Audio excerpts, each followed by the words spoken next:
California, and he started going down through the Wahis and stuff and like that too much.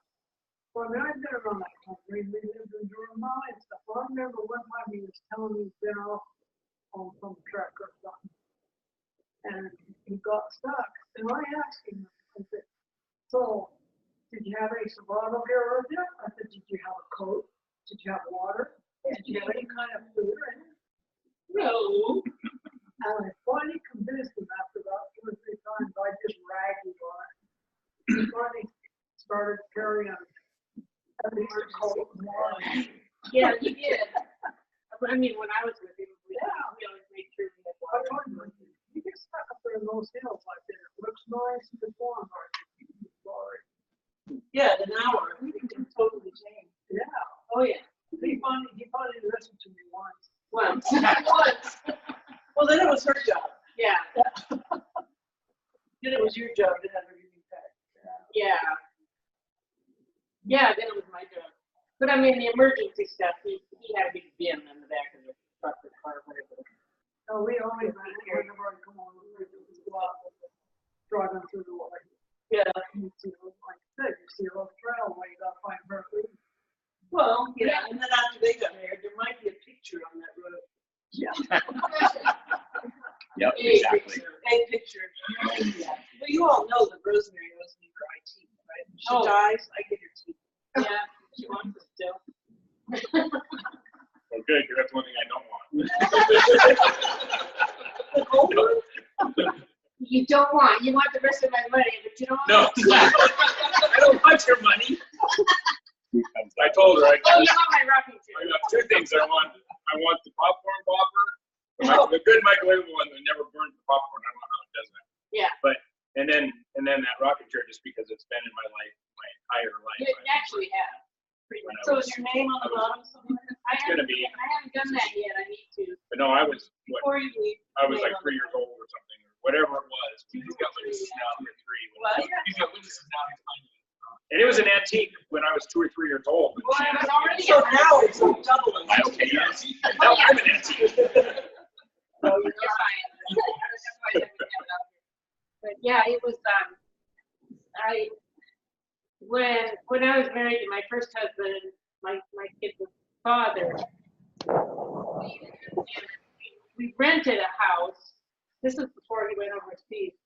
The kid was Denise before. No, she was an infant when we moved to that house, and it was full of antique furniture, full.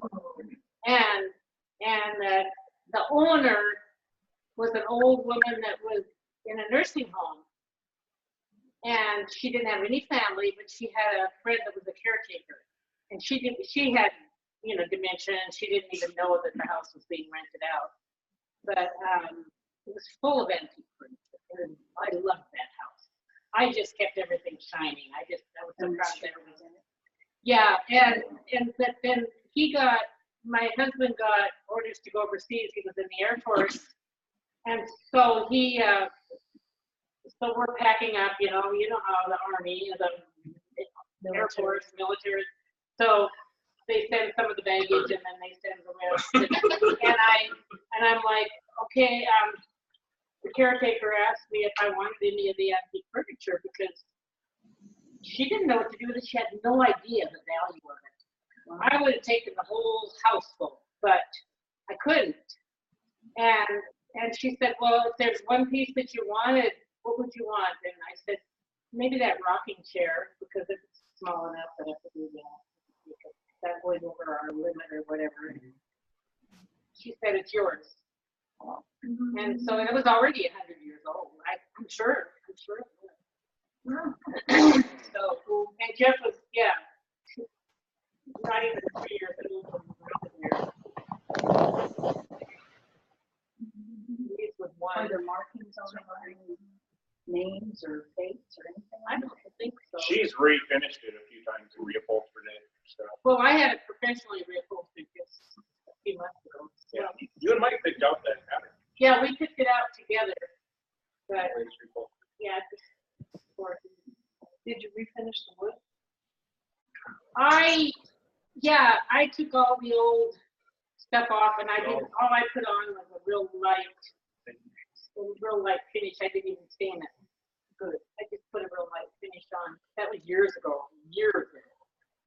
And I did that. Because, you know, it had that little dark and it was peeling. And so I did that. Anyway, that's the chair story. That's the chair story. I don't want to talk about the chair story. So I've got a couple things. I actually wrote some stuff down. Full disclosure, I wrote it last night.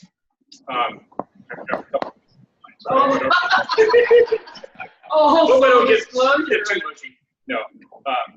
No, I just wanted to, like, I don't know these things in my head. Yeah. But no, it's only 2 pages. So, this is in my 30. Can you hear, Patty? Yes. Everybody hear me? Okay. In my 30, is Justin back? Hi, Looks Justin. like he's kind of popping in. Yeah, I'm here. I'm just listening in. Cool, okay.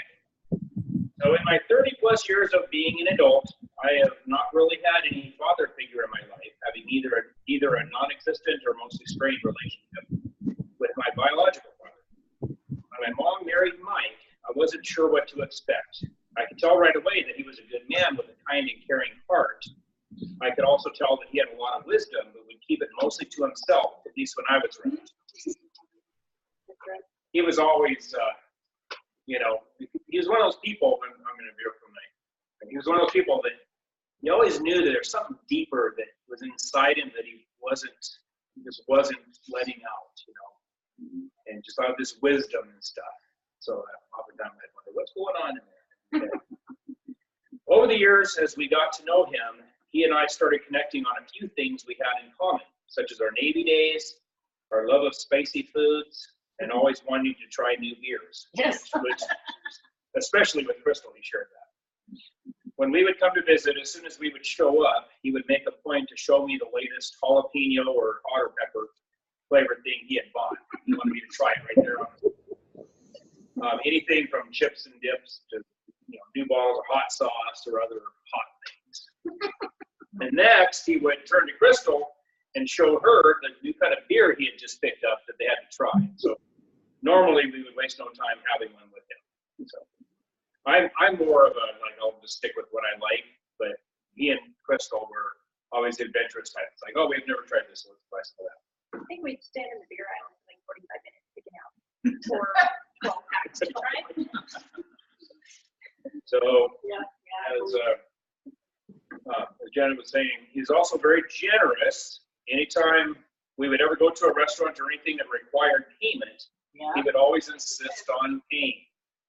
If Crystal or I ever had to make a store run for anything, he would ask to come along and would always try to pay for everything. I think one time I told him he couldn't come with me because I knew he was going to pay. Like, people like buy general groceries and he'd like pay for it. I was buying a bunch of girl things, and I was on his thing, and I went, "That's not your responsibility." I know.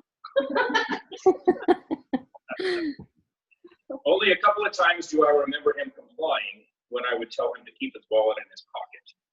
I can't So, did. yeah, I would just Yeah. maybe it's because I just was stern thing. Yeah, you keep your wallet in your pocket. A few years ago, when my mom and Mike were visiting us in Portland, you probably know the story better than me, but anyway, he noticed that the tires on our Suburban were getting worn, and so he went to Les Schwab. I didn't even know about this at the time. He went to Les Schwab and paid for a set of 4 tires. These are Suburban tires. These were not cheap. And then told Crystal that we just needed to get that installed. She tried to object, and he said something like, "Don't argue with me." Yeah, no, we went to a Schwab right then and there and got the tires. No. Well, because you guys were going to come over here, and it was in the winter or something, and we didn't want you driving on. No, and I argued with him for like 2 hours. He said, "Get the keys. We're going right now." That's how it was. But at the same time, he was always careful to not try to interfere in our lives. It was almost like he didn't want to be too fatherly because he felt that it wasn't his place. He would sometimes share his opinions with us if he felt really strongly about something. There were times that he would call Crystal and he would say, "I don't want to step on anyone's toes. I just want to, you know, share things like, you know, things that other stuff with Ian and Jasmine, our niece and nephew and stuff like that. I kind of thought it's funny how you start the conversation. I'm going to tell you something that you're probably not going to want to hear, but I'm going to tell you anyway. I said, well, in that case, I want to hear it because you're caring enough to call and tell me. So. But he was always very respectful and careful to not cross whatever boundaries he felt were there. Sometimes I could almost sense him holding something back that he wanted to say because he wasn't sure if it'd be appropriate. I think that was kind of a lot of times the case with me, because he didn't want to, he didn't want to exert kind of this fatherly, didn't know if it'd be welcomed enough or not. So while I was thankful for his respect, I would sometimes long for someone like him to speak into my life as a father figure, even if that meant being brutally honest or even critical of certain things in my life. In other words, he had earned my respect enough to be able to tell me the truth in love in a way that would allow him to share his wisdom and life experiences with me in an effort to help me be a better man, husband, and father. That is something that I never had a man do in my life. So, at our family reunion a few months before his death, I had a small opportunity to talk to him. He and I spent a couple of hours in his trailer, just the two of us. This is when he was preparing the TV for the Nadia and Jim's kids. So he and I just sat in the trailer, just the two of us, for a couple hours. I was able to tell him that I welcomed as much involvement in my and my family's life as he was willing to give. I told him that he never had to worry about stepping on my toes or offending me with anything he had to say. In fact, I wanted him to share his wisdom and opinions with me regarding anything that he felt he wanted to say. Of course, I had no idea that that would be the last meaningful conversation he and I would ever have. Regardless, that is how I will always remember him, as someone who was wise, respectful, responsible, and caring, and someone who modeled the kind of man and husband that I wanted. So now, a few thoughts from my mom. Mom? Mom? Sons.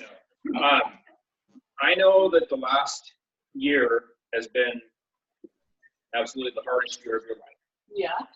My heart is aching and grieved for you, and yet I realize that I really have no idea what it's really even been like for you.